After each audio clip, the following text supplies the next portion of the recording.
Are you nervous about speaking in English in front of an examiner on your IELTS test day? Have you practiced speaking but still feel the pressure when it's time to perform? That anxiety can vanish if you know how to prepare properly beforehand. It's often said, train in peace so you don't bleed in war. So whether you're a test taker aiming to improve your IELTS speaking score or a complete beginner, this video is for you. By the end of this video, you'll feel ready and confident to tackle the question the examiner throws your way. The IELTS speaking test is a face-to-face interview-style conversation with the IELTS examiner. It's designed to assess how well you can communicate in English fluently, accurately, and confidently. This test is divided into 3 parts. The introduction and interview part is the warm-up round, and it normally takes 4 to 5 minutes. The examiner checks your identification and then asks you basic personal questions like your name, where you're from, your hobbies, studies, or work. Let's break this part down. You will always tell your name exactly as it is written on your passport or any other identification document. Do not give titles like doctor, engineer if these are not on your passport. If you have a 3 to 4 word long name, you can guide the examiner what to call you. Let's say your name is Muhammad Salimullah Khan Niazi. You can say, my name is Muhammad Salimullah Khan Niazi. You can call me Salim. After your identification is complete, the examiner will ask you some questions about yourself. Now in this first part, I'll ask you some questions about yourself. Let's talk about your hometown. Do you live in a city or a town? There is a right and wrong way to answer this question. First, look at this answer. I am from Lahore, which is the capital of the Punjab province of Pakistan.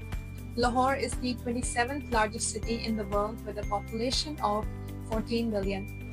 It is one of Pakistan's major industrial, educational, and economic hubs. Lahore served as the capital of several empires during the medieval era, including Hindu Shahis, Ghaznavid Empire, and the Delhi Sultanate. What do you think about this answer? What band the examiner will give you for this answer? To be honest, you will get a 2 or 3 band for this answer. The reason is that this kind of question is a memorized one and examiner will know that you have memorized for the exam. Do not memorize your answers. The examiner will ask you unique questions to tip you off your game. To test your speaking skills, the examiner might ask you questions in your part 2 and 3 that haven't been asked in the exams before.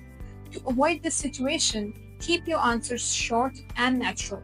Remember, it's not a test of your knowledge or information about things. It's a test of your English speaking ability. Here is a more natural answer.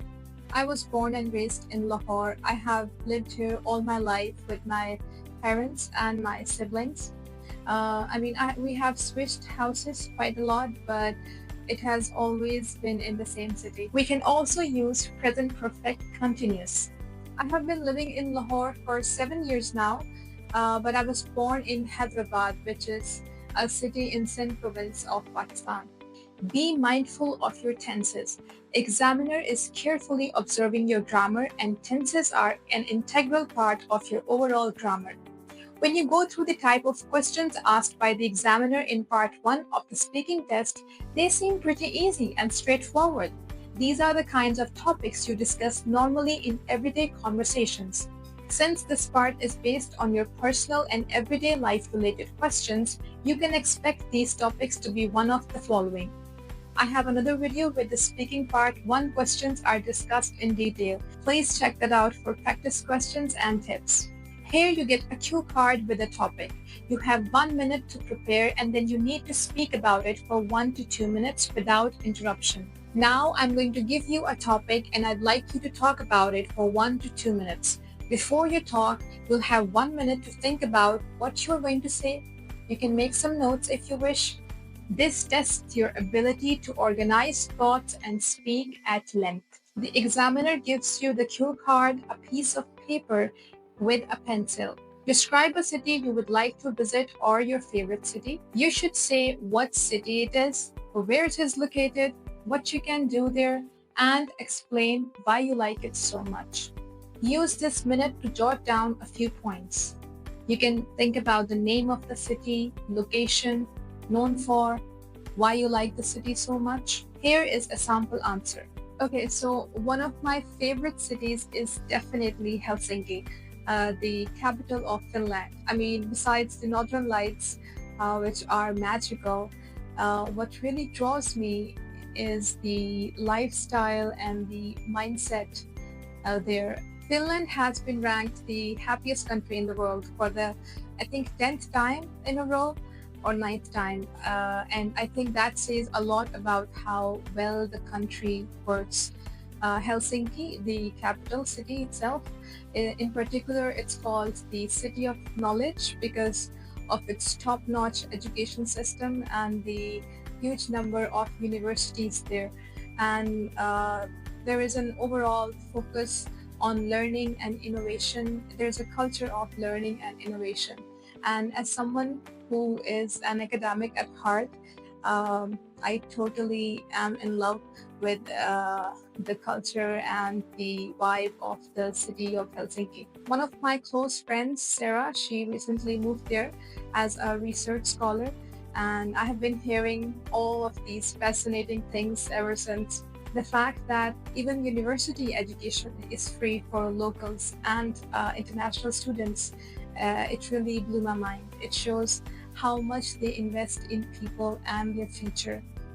This part is a bit more complex. The examiner asks you questions related to the cue card topic and expects you to express opinions, give reasons, and maybe even make comparisons. This is where your analytical thinking and deeper language skills are tested. And yes, this part carries a lot of weight in scoring. We will discuss this part in detail in a separate video. You need to give opinions, explain your reasoning, and sometimes compare past and present. For example, yes, I do think reading habits are changing.